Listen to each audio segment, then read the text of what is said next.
Halo semua, perkenalkan nama saya Salma, NIM 2210417645 dari kelas M2.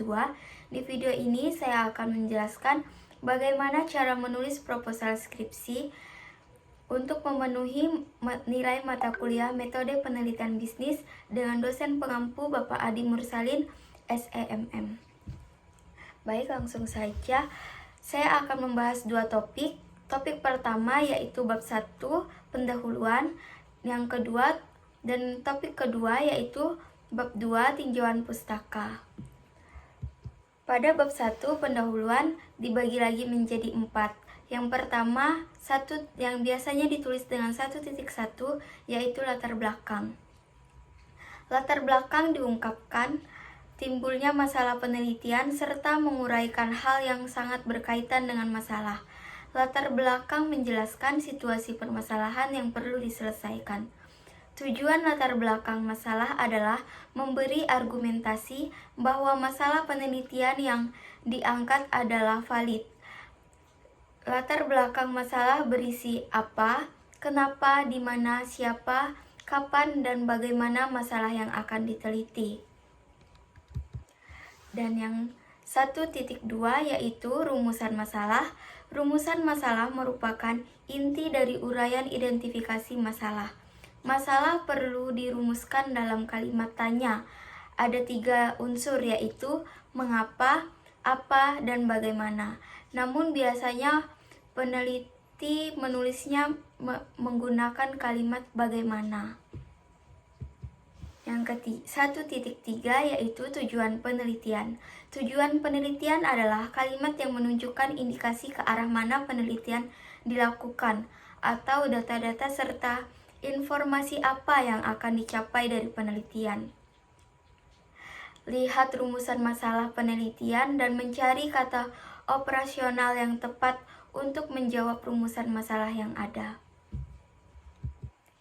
1.4 yaitu manfaat penelitian. Manfaat penelitian berisikan uraian manfaat yang dihasilkan dari dilaksanakannya penelitian.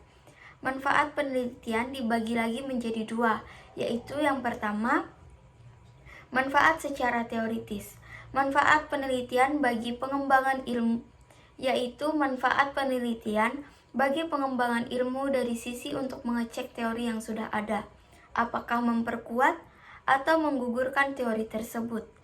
Yang kedua, manfaat secara praktis. Manfaat praktis atau aplikatif, manfaat penelitian bagi bidang yang kita teliti, bisa berguna bagi banyak subjek, yakni bagi peneliti, lokasi penelitian, para pengambil kebijakan terkait bidang yang diteliti. Dan yang selanjutnya yaitu bab 2, tinjauan pustaka. Biasanya terdiri dari 3, dan yang pertama yang biasanya ditulis dengan 2.1 yaitu landasan teori. Untuk membahas hasil landasan teori ini untuk membahas hasil penelitian, sehingga selanjutnya digunakan untuk memberikan saran dan upaya pemecahan masalah. Semua penelitian bersifat ilmiah.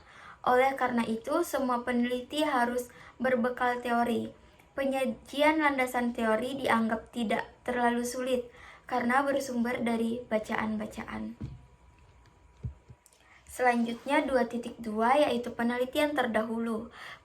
Adanya penelitian terdahulu adalah agar peneliti dapat menghindari plagiasi serta dapat memacu peneliti untuk melakukan penelitian dan memperoleh solusi yang baru dan original. Ada 4 langkah harus dilakukan untuk menulis penelitian terdahulu, yaitu yang pertama mencari judul yang sesuai, yang kedua buka abstrak, yang ketiga tulis studi pendahuluan, dan yang keempat dibandingkan. Selanjutnya ada 2.3 yaitu hipotesis penelitian.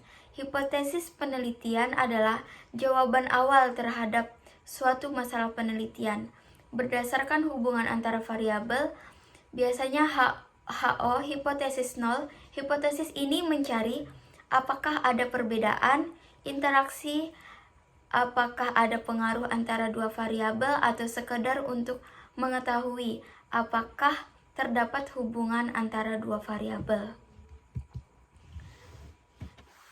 Dan yang selanjutnya ada H1, hipotesis alternatif. Hipotesis ini sering digunakan untuk menyatakan variabel yang memiliki pengaruh dan apakah ada hubungan dengan variabel yang lain. Hipotesis alternatif juga dibagi menjadi dua.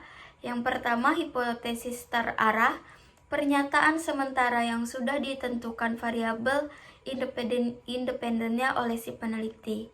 Dan yang kedua, hipotesis tidak terarah, hipotesis yang tidak dipersiapkan atau tidak dibuat oleh peneliti. Sekian penjelasan dari saya, kurang dan lebihnya saya mohon maaf. Terima kasih.